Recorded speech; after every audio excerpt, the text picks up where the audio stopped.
안녕하세요. 수익을 바라다 평택총룸 정호용의 실전 기법 29 강의랍니다. 지난 시간에는 매수와 매도의 정석 그리고 매매 실천의 단계에 대해서 배워봤는데요. 오늘 강의 주제도 궁금하시죠? 바로 평택총룸 정호용 전문가님 만나보겠습니다. 안녕하세요. 네, 안녕하세요.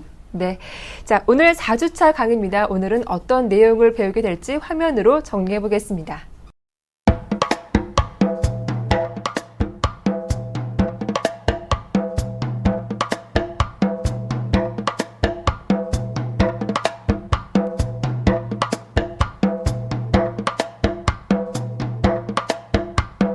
네, 오늘의 첫 번째 강의 내용입니다. 지난주 강의 말미에 잠깐 언급을 해주셨는데요. 현물 매매 특성부터 살펴보도록 할게요. 어떤 내용입니까? 네, 저점 매수와 고점 매도가 핵심인데요. 사실 말처럼 쉽지가 않습니다. 네. 현물은 어떤 경우가 되든 저점 매수가 돼야 됩니다. 예를 들어서 그 옵션이라든가 선물 이런 파생 종류는 저점 매수가 안 돼도 상관없어요. 왜 그러냐면 추세적으로 계속 올라가면 되니까요. 그리고 매도도 마찬가지인데요. 현물 같은 경우에는 일방향성이 특징이라는 것을 일단 말씀드리겠습니다. 그래서 무조건 싸게 잡아서 비싸게 판다. 이건데요. 어쨌든 파생하고 다른 건 뭐냐. 일방향에서만 수익이 나기 때문에 여기에 여러분들이 주력해야 된다. 이게 핵심이 되겠고요. 그 다음에 이제 제가 그 3주차에서도 그런 말씀 드린 적이 있어요. 개인의 최대 강점은 뭐냐. 바로 비중 조절의 순발력입니다. 그래서 어떻게 되든 간에 여러분들은 비중 조절을 하셔야 됩니다. 그래서 제가 이제 서울경제TV 방송을 통해서 매일같이 뭐 오늘은 50, 뭐 어떤 때는 100, 또 어떤 때 0. 예를 들어서 뭐, 제가 5월 초순에는 뭐라 그랬습니까? 0 이렇게 얘기했잖아요. 네. 그러다가, 7월 말에는, 남들이 다 절망할 때 100% 사인 냈습니다. 그러다가 이제 최근에 8월 중순부터 제가 사실상 거의 0% 사인 내드렸는데요. 왜 이렇게 해드려야 되냐면, 이렇게 해드려야지 투자자분들도 잘 되고 또 여러분들도 이걸 연습하셔야 됩니다. 훈련이 돼 있어야 돼요. 그래서 어쨌든 첫 번째가 뭐냐? 저점 매수, 고점 매도. 두 번째가 뭐냐? 비중 조절. 그 다음에 더 큰 핵심이 뭐냐? 항상 지수를 참고하면서 모든 걸 대응하셔야 된다. 이렇게 설명드릴 수가 있겠습니다. 네. 이어지는 내용은 2등주 매매 기법인데요. 1등주가 아닌 2등주 매매 기법. 아마 좀 많은 분들이 생소해 하실 것 같은데 어떤 내용인가요? 네, 이거는 제가 상당히 좋아하는 그리고 강조하는 어떤 기법인데요. 네. 항상 적중하는 건 아닙니다. 그러니까 1등주가 더 가는 경우도 있어요. 그런데 일반적으로 보니까 확률상으로 2등주가 더 낫다는 결론이 나와서 제가 여러분께 말씀드리고요. 이거는 직접 예시를 한번 설명드리겠습니다. 네. 자, 2등주를 왜 매매해야 되는지 설명드리겠는데 첫 번째가 뭐냐면요. 1등주는 아니지만 2등주라 그러면 일단 가치는 안정적이라고 봐야 됩니다. 보통 우리가 어떤 업종이 있어요. 그러면 그 업종 내에 작게는 뭐 한 15개, 많으면 한 4, 50개 됩니다. 그런데 시가총액이 2등이라 그러면 이거는 우량주라고 봐야죠. 그러니까 1등과 진배 없는 우량주이기 때문에 일단 믿을 수가 있다는 거고요. 두 번째가 뭐냐? 핵심이죠. 업종 대표주보다 상승률이 보통 더 큽니다. 그래서 일반적으로 보면 이게 훨씬 더 낫다는 거고요. 그 다음에 세 번째가 뭐냐? 업종 대표주를 보면서 참고해서 매매하기 아주 좋다는 거죠. 그러니까 업종 대표주가 저점 찍고 올라갈 때 그때 딱 잡으면 맞아요. 그런데 업종 대표주는 1등 아닙니까? 1등이기 때문에 1등을 갖고 이거를 잡아야 될지 말아야 될지 판단하기 상당히 어렵거든요. 그래서 일단 이게 더 낫고요. 다만 개별주 같은 경우에는 그때는 1등주를 하셔야 된다. 그래서 이건 어디까지나 우량주에 해당하는데요. 첫 번째가 뭐냐? 2등주 정도 되면 가치가 안정적이다. 두 번째 1등주, 그러니까 이제 업종 대표주보다 상승률이 높다. 세 번째, 업종 대표주를 보면서 따라만 하면 되니까 매매하기가 아주 용이하다는 거죠. 제가 이제 그런 비유를 말씀드리는데요. 밤에 운전 한번 해보세요. 지방도로를. 계속 이렇게 커브길이 나오잖아요. 그럼 저 같은 경우 어떻게 하냐면은 달리다가 뒤에서 차가 오면 일부러 추월하게 만듭니다. 그리고 항상 그 뒤를 따라가요. 그러면 한 500m 정도 가니까 오른쪽으로 틀면 저도 이제 준비를 하는 거죠. 마찬가지예요. 바로 그런 원리거든요. 그래서 이걸 하셔야 되는데요. 자, 그러면 제가 이거를 그냥 말로만 설명드린 게 아니라 실전 사례에서 한번 적중한 걸 말씀드려 보겠습니다. 네. 2008년에 경제 위기가 닥치면서 폭락을 했죠. 그러면서 제가 2008년 말에 코스피 1순위 종목으로 추천했던 게 바로 기아차였습니다. 왜 기아차를 추천했냐면요. 일단 저는 운송 장비가 간다고 봤어요. 근데 운송 장비는 두 가지가 있거든요. 하나는 조선, 하나는 자동차입니다. 그런데 조선은 아닌 것 같고 자동차가 맞겠더라고요. 모든 어떤 분석을 해보니까. 근데 그럼 거기서 뭘 잡아야 되냐? 자동차에서 1등이 뭡니까? 다 아시죠? 현대차잖아요. 네. 그럼 2등은 뭡니까? 기아차잖아요. 그래서 기아차를 추천했는데요.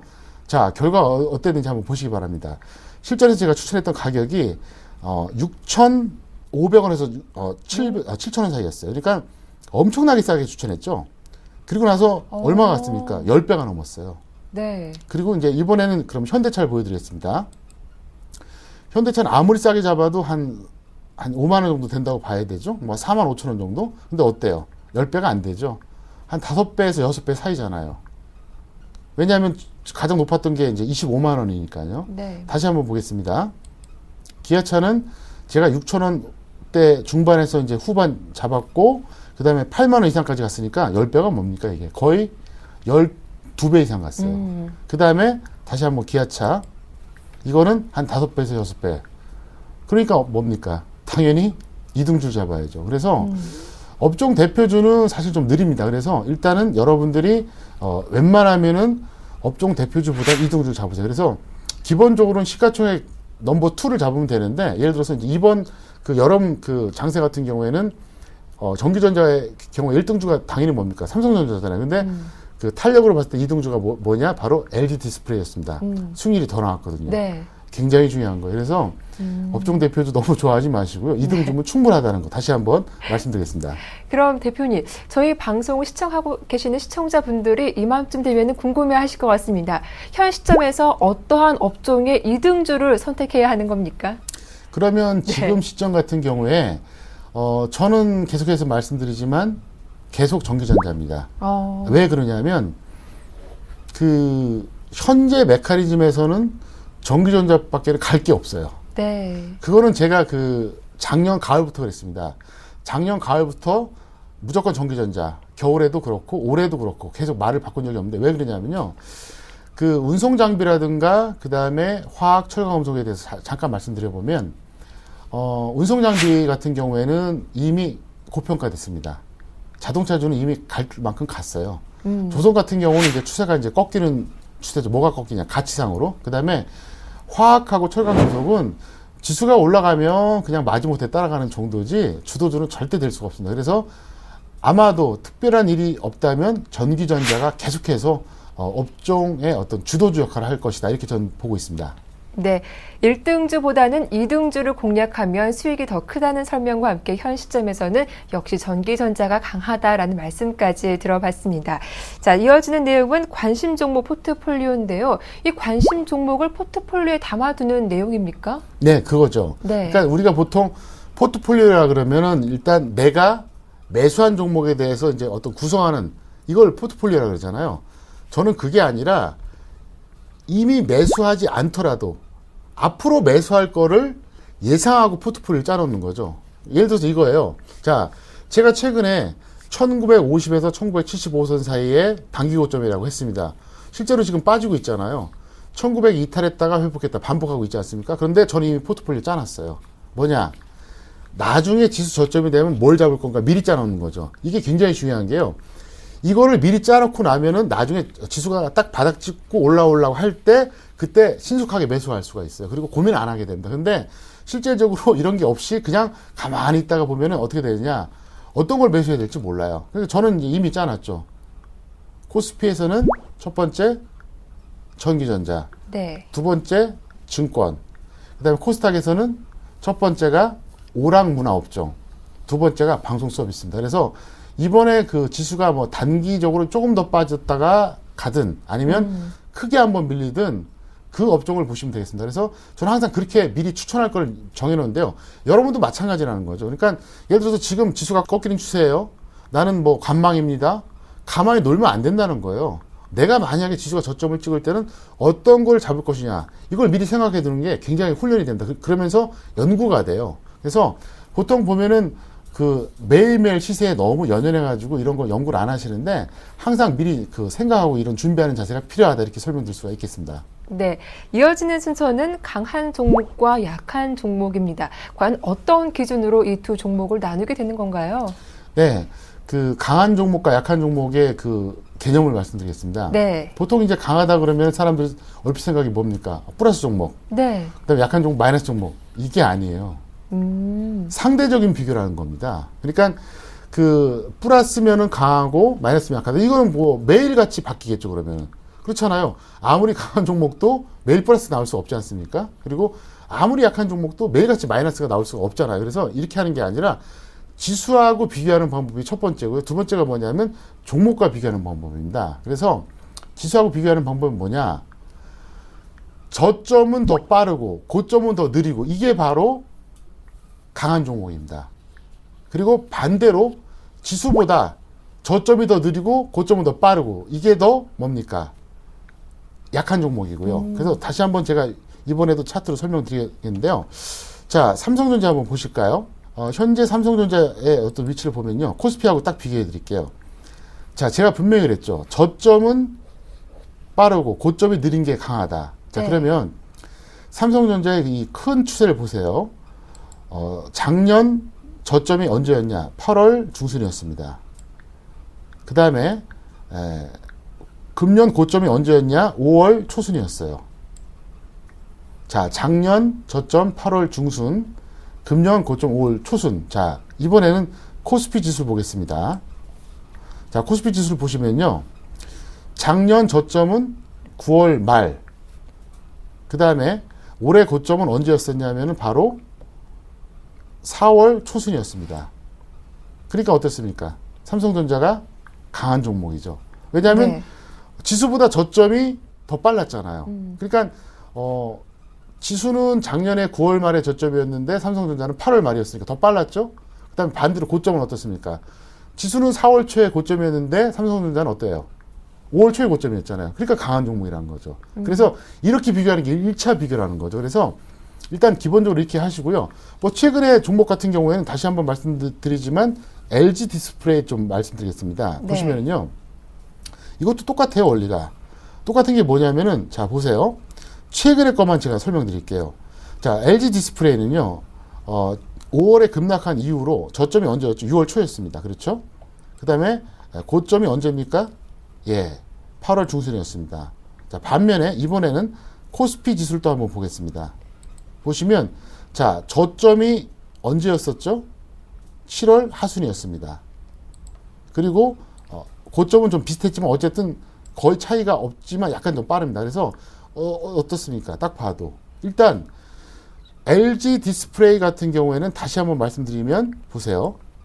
저점이 6월 초순이었어요. 그런데 코스피 지수는 어떻습니까? 저점이 7월 하순. 얼마나 차이가 납니까? 한 달 반에. 그래서 일단 첫 번째가 뭐냐면은 지수하고 종목의 고점 저점 시기를 파악하는 게 이걸로 바로 이제 이게 강하냐 약하냐. 그러니까 지수보다 저점이 빠르고 고점이 느리면 강한 종목. 반대로 지수보다 저점이 느리고 고점이 빠르면 약한 종목입니다. 이게 바로 네. 그 개념이란 거고요. 두 번째가 뭐냐면 종목과 종목끼리 비교하는 거죠. 예를 들어서 A, B 두 종목이 있으면은 어떤 게 더 저점이 빠르고 네. 어떤 게 더 고점이 느리냐. 이게 바로 강한 종목과 약한 종목의 차이라는 건데 사람들은 그 개념을 모릅니다. 이걸 알면 왜 도움이 되느냐? 종목을 선택할 때 우선순위를 정할 수 있다는 거죠. 그래서 네. 굉장히 중요한 팁이 될 수가 있습니다. 네.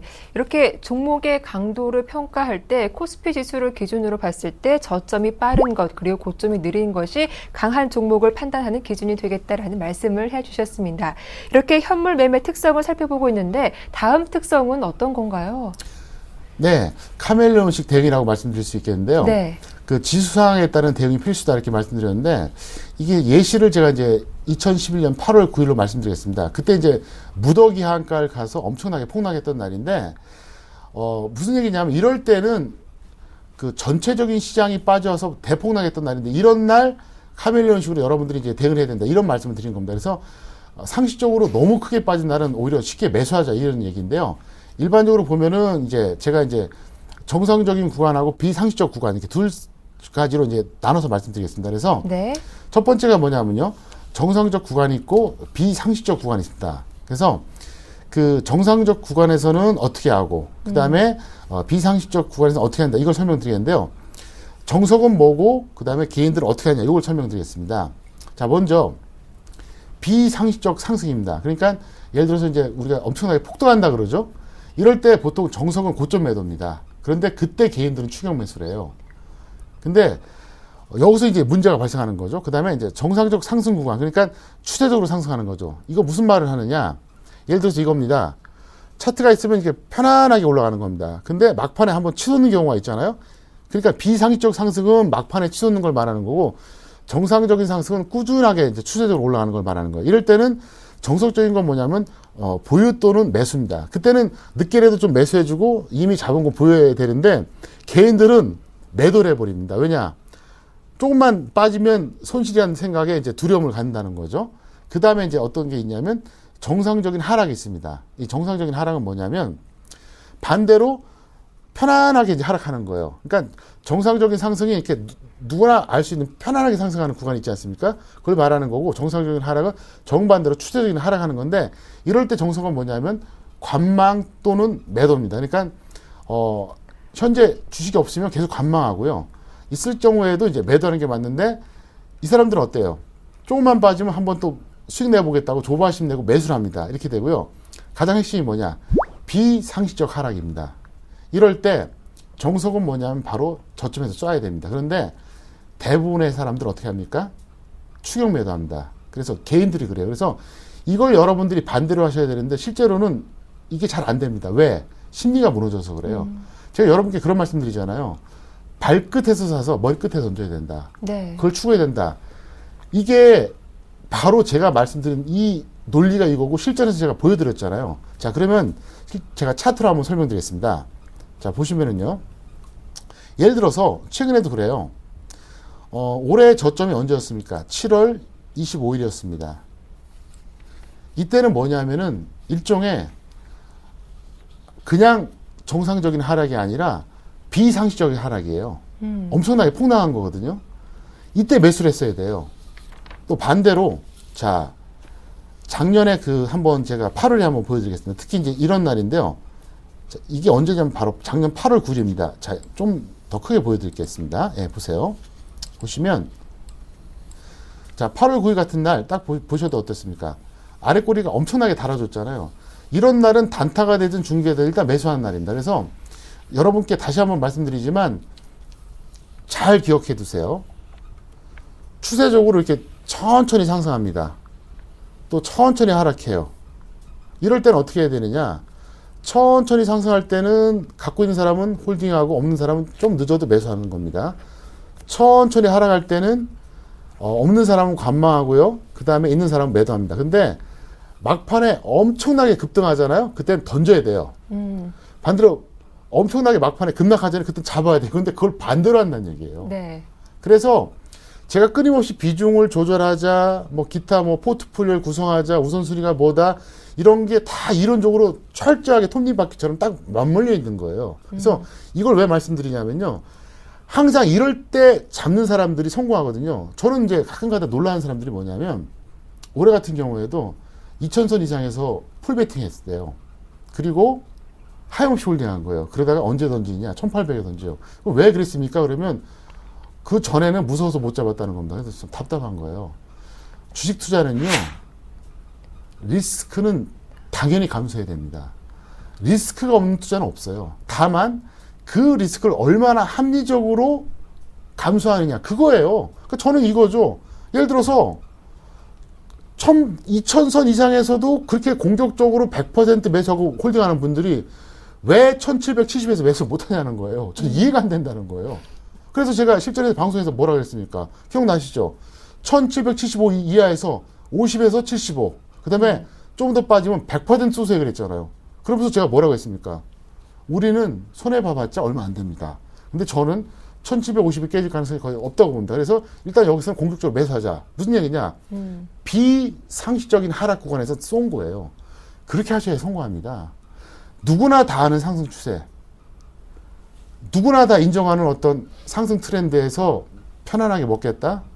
힘들어요. 왜냐하면요. 리스크를 감수한 것만큼 그만큼 결실이 큰 거거든요. 그래서 지금 어떻습니까? 실제적으로 보면은 7월 말에 저점에서 성공하셨던 분들, 8월 중순에 제가 던지라고 그랬잖아요. 20, 30% 다 나왔어요. 그러니까 그렇게 하셔야 된다는 거예요. 그래서 이게 굉장히 중요한 내용이에요. 그래서 다시 한번 말씀드리지만 어쨌든 여러분들의 핵심 포인트가 뭐냐면 비상식적으로 상승하는 구간에서는 어떻게 한다? 매도. 반대로 비상식적으로 하락하는 구간에서 어떻게 한다? 매수. 그리고 저는 그걸 어떻게 해드렸습니까? 실전에서 그대로 제가 조언해드렸잖아요. 네. 그래서 저는 뭐 계속해서 강조해드리지만 저는 정말 이건 자부합니다. 제가 대한민국에서 실력이 최고다 이렇게 말할 수는 없어요. 저보다 실력 좋은 분들도 분명히 있을 겁니다. 누군지 모르겠지만. 하지만 이거 하나는 분명합니다. 저는 이론하고 실전하고 딱 맞아떨어져요. 그건 누구보다도 아마 박미란 씨가 더 잘하실 겁니다. 왜? 네. 지금 강의하는 내용과 아침에서 전달한 내용이 어때요? 일치하잖아요. 그렇죠. 예, 그렇기 때문에 저는 네. 어쨌든 제가 말씀드린 이 이론들이 여러분들이 평생 동안 투자하시면서 익혀두시면 확률상으로 분명히 성공할 수 있다고 저는 이렇게 확신하고 있습니다.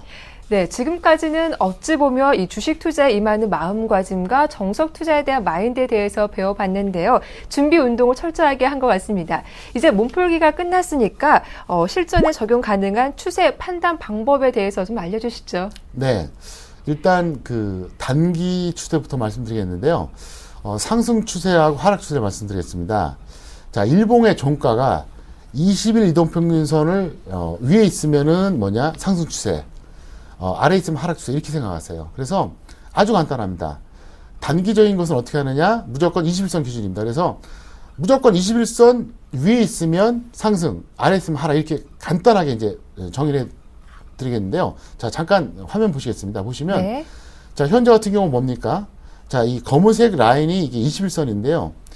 이게 뭐 종목이 됐든 지수가 됐든 상관없습니다. 일단 그 맨 오른쪽에 보면은 이제 종가가 이제 플러스 양봉 나왔습니다. 그러면서 21선 위에 있죠. 이게 바로 상승 추세입니다. 네. 반대로 이제 그 다음 그림을 보시면 현재 보면은 이제 21선 라인이 있는데 그 전에 이제 있는 부분들이 하락 추세고요. 그 위에 이제 오른쪽에 있는 부분은 이제 상승 추세지만 어쨌든 그 아랫 부분은 하락 추세다 이렇게 설명드릴 수 있겠습니다. 그래서 단기적으로 무조건 21선 보면 된다. 이게 핵심 포인트입니다. 그래서 21선 위에 있으면 상승, 아래 있으면 하락 이것만 이제 보시면 되겠고요. 이번에 이제 중기 판단입니다.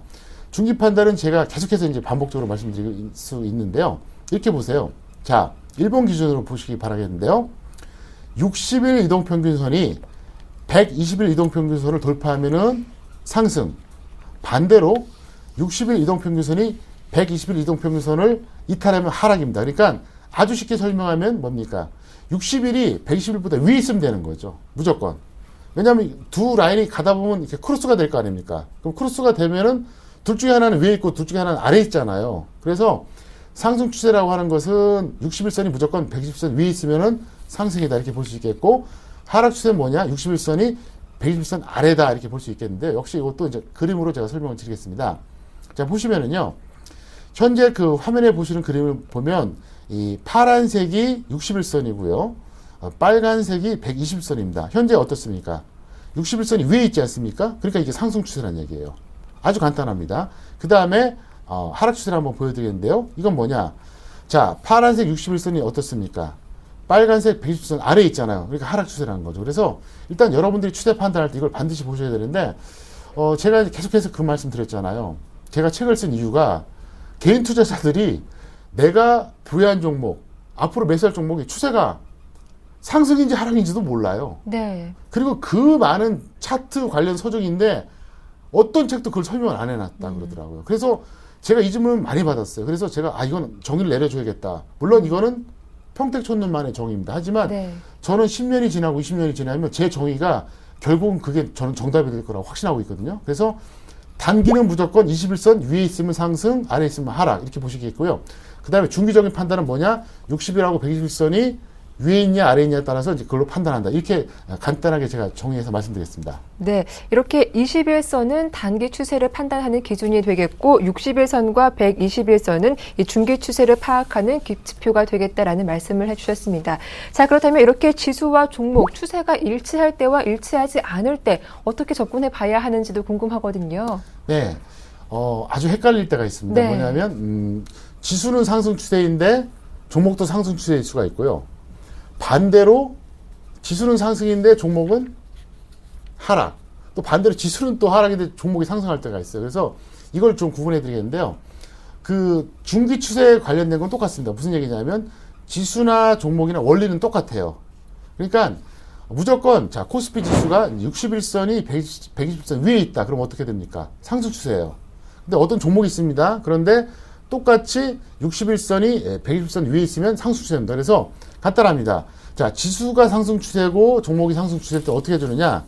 단기 매매도 좋고 중기 매매도 좋습니다. 다 할 수가 있어요. 왜냐? 상승 추세이기 때문에.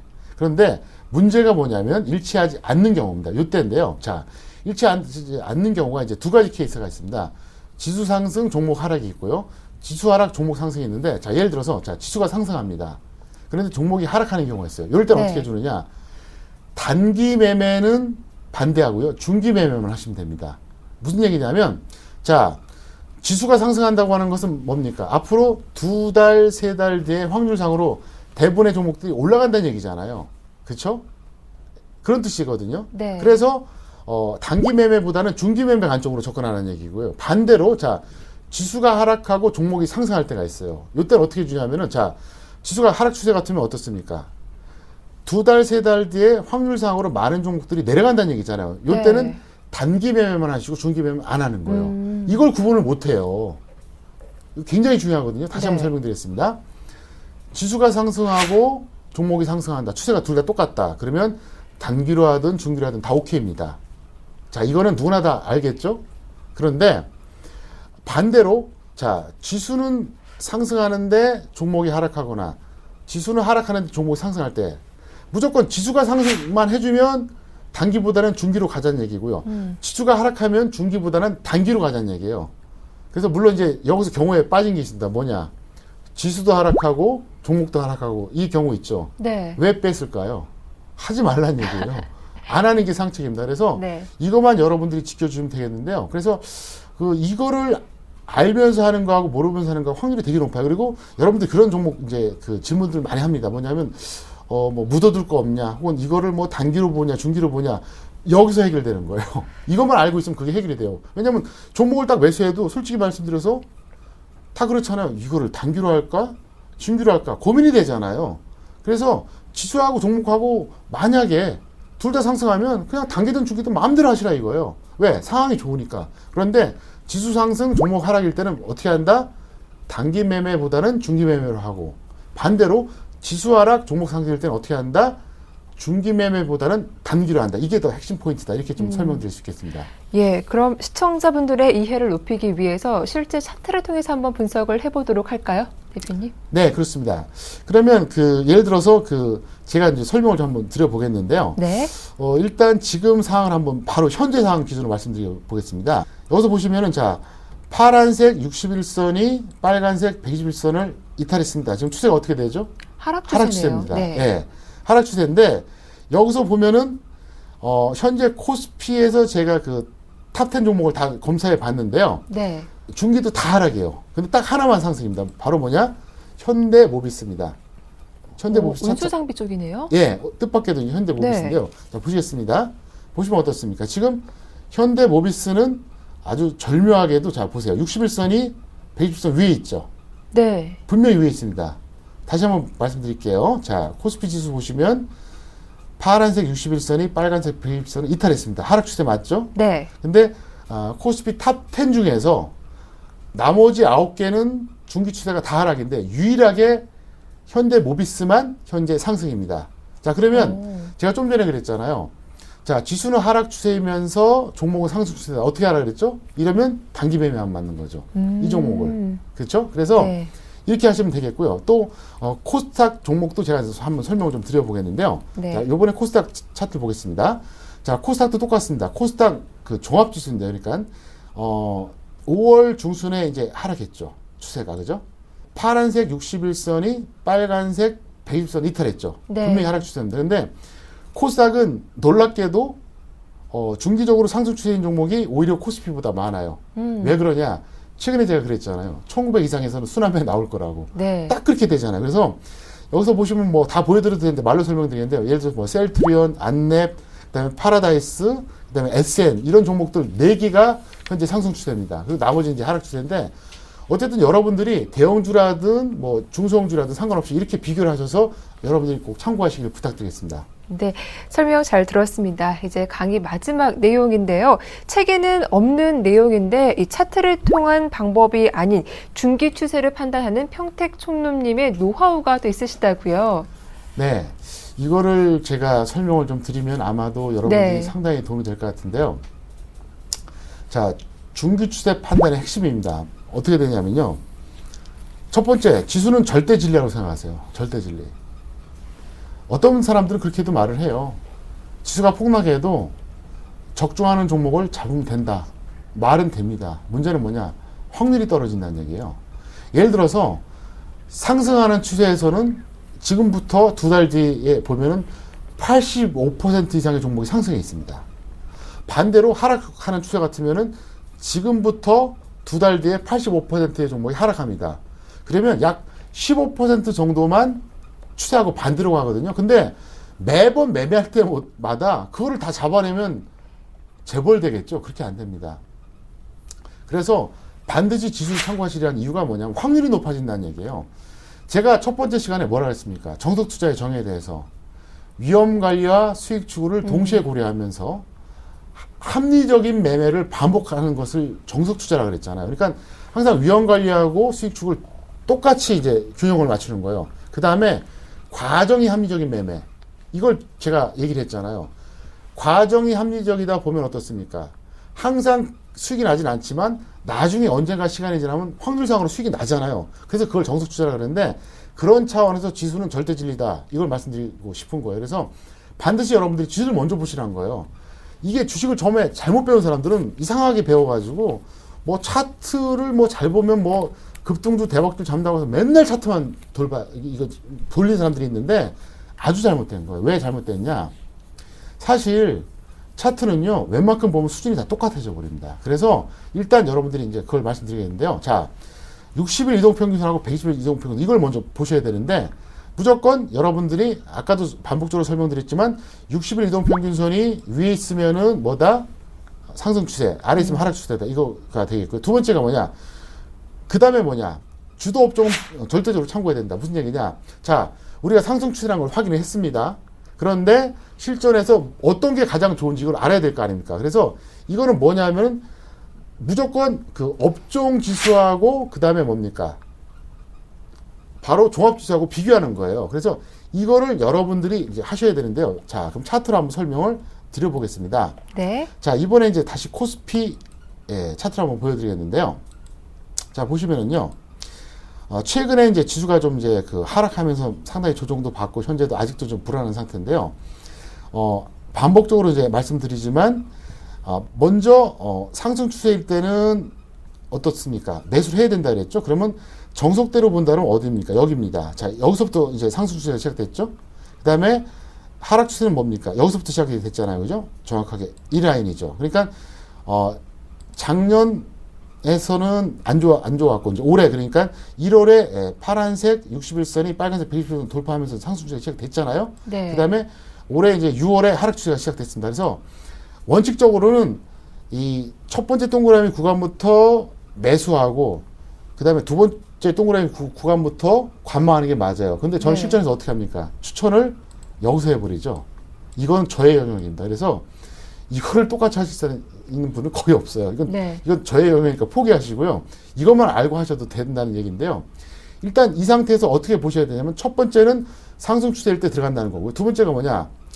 반복적으로 설명드리지만 업종하고 종합주가지수하고 비교하라고 그랬잖아요. 자, 이번에 네. 코스피하고 이제 전기전자 다시 한번 보겠습니다. 보시면은 자, 보세요. 자, 뭘 보셔야 되냐면요. 상승 추세로 전환된 시점을 보는 거예요. 자, 네. 차트를 한번 보시기 바라요. 보시면은 전기전자는 파란색 61선이 빨간색 120선 돌파 시점이 언제입니까? 11월 말이었어요. 엄청나게 빨랐죠? 자, 코스피 보겠습니다. 언제였습니까? 올해 1월. 네. 차이가 엄청납니다. 거의 한 달 반이에요. 그러니까, 자, 조금만 생각 있는 사람들은 어떻게 할까요? 이미 전기전자가 코스피보다 강한 거 파악하고 이미 작년에 들어갔죠. 저는 그거보다 한 단계 더 빨리 작년 가을에 매수했는 거예요. 그러니까 네. 이게 저처럼 모든 분이 할 수 있으면 좋겠지만 그건 불가능하고요. 일단 이것만 알고 계셔도 여러분들이 어떻습니까? 굉장히 도움이 되겠죠. 그러니까 결국 뭐예요? 남보다 빨리 싸게 매수하는 게 핵심이잖아요. 그 다음에 남보다 빨리 비싸게 매도하는 거잖아요. 그러니까 이런 걸 아셔야 된다는 거죠. 그래서 이렇게 보시면 됩니다. 시청자 여러분들은 제가 말씀드린 이런 이론을 바탕으로 이 교육을 받지 않은 사람보다 조금이라도 더 빨리 사면 더 수익이 나는 겁니다. 네. 그리고 제가 실전에서 전달해드린 조언은 사실은 책 갖고도 해결이 안 됩니다. 왜 그러냐? 저는 엄청나게 복합적으로 판단합니다. 그래서 제가 항상 그 말씀드리잖아요. 주식은 대응이 아니라 예측의 영역이라고요.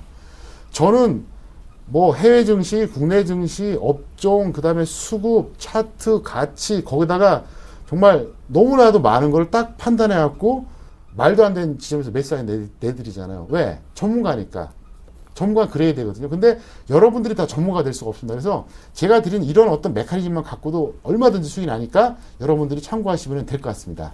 네, 오늘 4주차 강의에서는 현물 매매의 특성과 함께 이 추세를 판단하는 기준에 대해서 이야기를 나눠봤습니다. 자, 그렇다면 대표님, 오늘 교육 내용 중에서 어떤 점이 가장 중요한지 다시 한번 핵심 포인트 정리해 주시죠.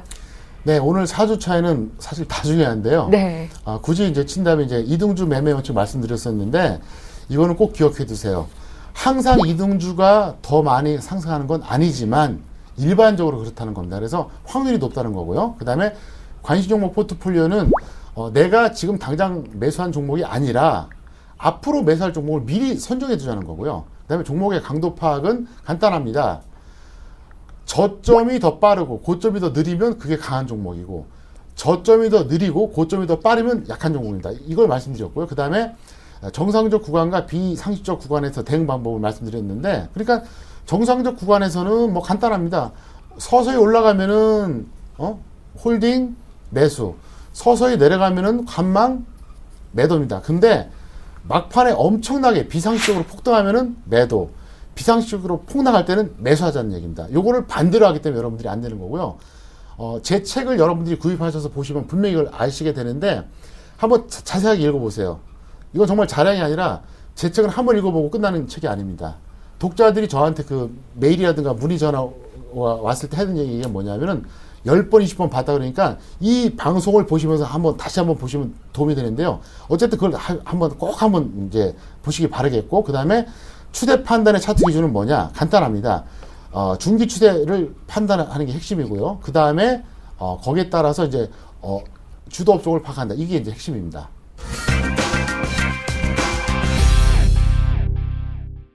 이어지는 코너는 강의 내용과 별도로 평택총룸 정호영 대표님만의 팁을 전달받는 시간인데요.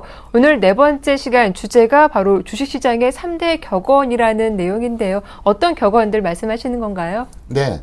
첫 번째 격언은 뭐냐면요. 모두가 합창하면 반대로 간다.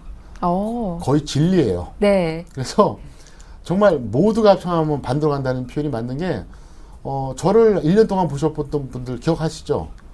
작년에 다 1,500 깨진다는데 저 혼자 1,650 받아 그랬습니다. 올해 전부 다 2,400, 500 간다 그랬는데 2,050 고점이라 그랬고요. 여름에도 마찬가지잖아요. 무슨 얘기냐면요. 절대 다수의 개인들의 생각과 반대로 하면은 수익 날 가능성이 높아요. 그래서 이게 첫 번째 격언이고, 두 번째가 뭐냐면은 수급은 모든 재료에 우선한답니다. 그래서 차트라든가 가치보다는 어떻게 한다? 무조건 여러분들이 수급을 먼저 생각하고 거기에 맞게 대응을 해달라. 이렇게 제가 설명을 좀 드릴 수가 있겠고요. 자, 세 번째가 뭐냐? 주식은 예측이 아닌 대응의 영역이다. 이거는 제가 정면으로 반박하는 어떤 그런 격언인데요. 그 대응의 영역이기 때문에 하는 게 뭐냐? 바로 그거잖아요. 무릎에 사서 어깨에 팔아야 된다. 저는 그러면 그 말 하고 싶어요. 자, 그러면 주식 투자 최소한 5년 그렇게 10년 하신 분들 그게 잘 되셨습니까? 무릎에 사서 어깨에 파는 게 잘 되던가요? 힘들어요. 초고수의 영역입니다. 지수가 계속 빠지다가 살짝 반등 나왔을 때 다시 꺾이면 그게 단기 고점이고요. 계속 올라가면 눌림목인데 그거 파악할 수 있냐고요. 차라리 최저점 매수하자고 누리는 게 낫죠. 예를 들어서 아주 간단하게 제가 비유해 드릴게요. 자, 지수가 예를 들어서 3천까지 갔습니다. 3천까지 갔다 2천까지 떨어졌어요. 2천까지 떨어졌는데 여기서 2,200까지 올라갔습니다. 근데 여기서 매수할지 관망할지 고민을 하잖아요. 여기서 만약에 다시 빠지면 어떻게 됩니까? 그러니까 2200이 단기 고점이잖아요. 근데 반대로 계속 올라가면 어떻게 됩니까? 2200이 눌림목이잖아요. 그건 지나고 나서 판단할 수 있어요. 그 당시엔 몰라요. 그럼 저의 마인드는 뭐냐? 2200에서 고민할 거 2000에서 매수하자는 거예요. 제 말이 맞지 않습니까? 네. 그게 더 맞는 거죠. 그래서 저는 어떻게 하느냐? 최대한 예측하려고 노력을 해서 정말 발바닥에서 매수하자는 거죠. 그리고 그런 마인드로 했을 때 진정으로 여러분들이 홀딩할 수가 있고요. 이번에도 서울경제TV 시청자분들이 이제 가끔가다 그런 메일을 좀 보내주시고 또 저한테 또 연락을 주셨는데요. 제가 계속해서 말씀드렸었잖아요. 정확하게 5월 21일이었습니다. 1750에서 1775선 사이에서가 아마 중기 바닥이 될 것이다.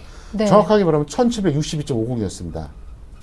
그래서 실질적으로 7월 말에 그게 딱 터졌습니다. 그래서 7월 25일에 거의 3.51포인트 차이로 왔거든요. 그때 딱 잡았던 분들은 어때요? 조금 흔들거려도 갖고 있잖아요. 네. 근데 중간에 잡은 사람들 어떻습니까? 한 1880이나 1900 못 갖고 있어요. 약간 먹고 말잖아요. 그래서 첫 번째, 모두가 합창하면 반대로 간다. 이거는 이렇게 보시면 돼요. 다수의 개인들의 의견하고 반대로 하시면 됩니다. 왜? 이유가 있죠. 이건 철학이죠. 95%의 개인이 실패합니다.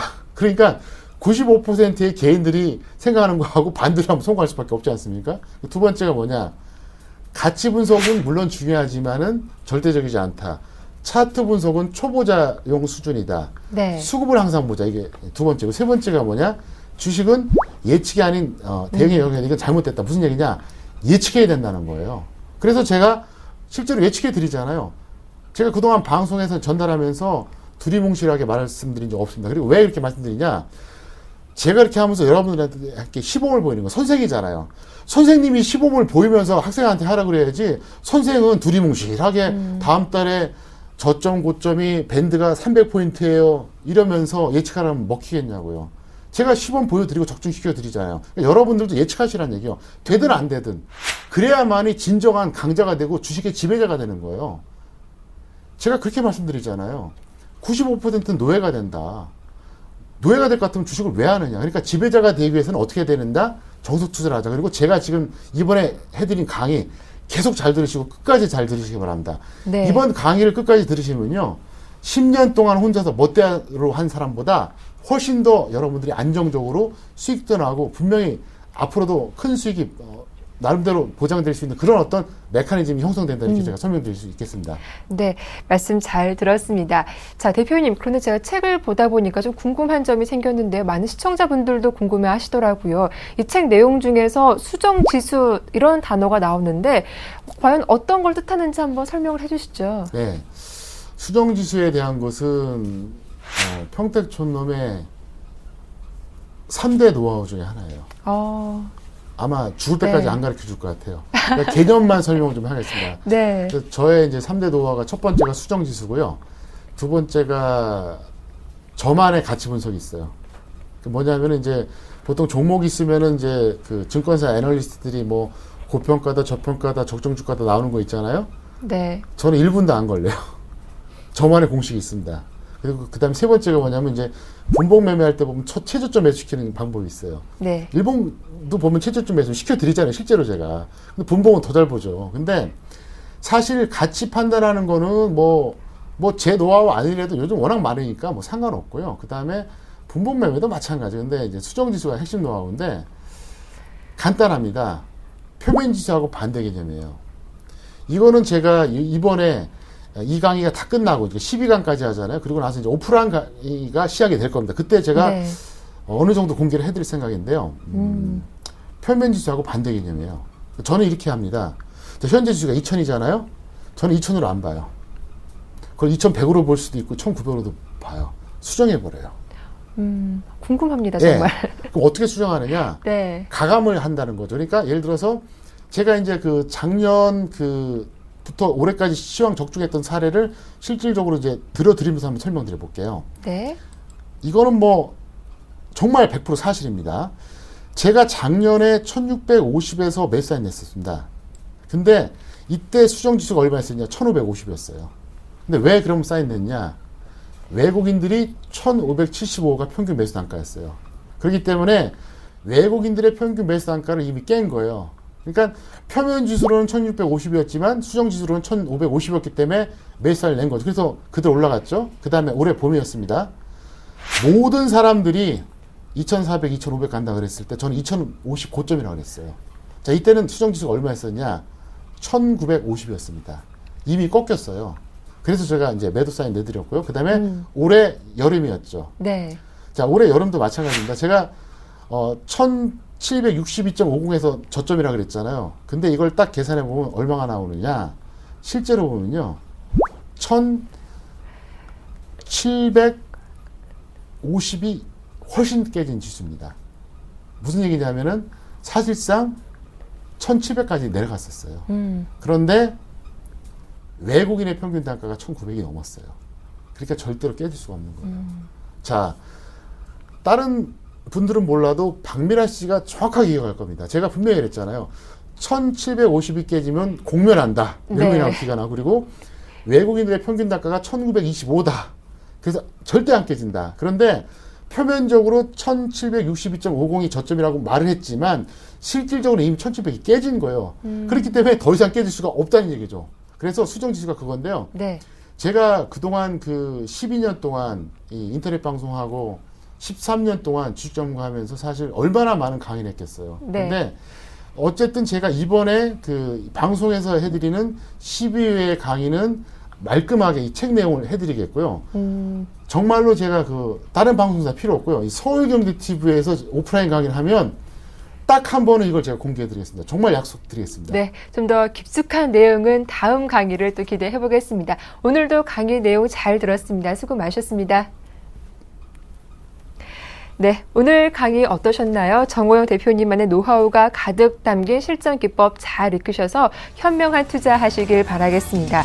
교육 내용에 대해서는요, 서울경제TV 수익을 말하다 시청자 게시판 또는 www.502.co.kr 사이트에 의견 남겨주시면 되니까요. 많은 참고 부탁드리겠습니다. 4주차 강의 내용 여기서 모두 마치겠습니다. 다음 주 보다 알찬 내용으로 인사드리겠습니다. 함께해 주셔서 고맙습니다. 서울경제TV 홈페이지 sentv.co.kr에 접속하시면 수익을 말하다 VOD 다시 보기 서비스를 이용하실 수 있습니다.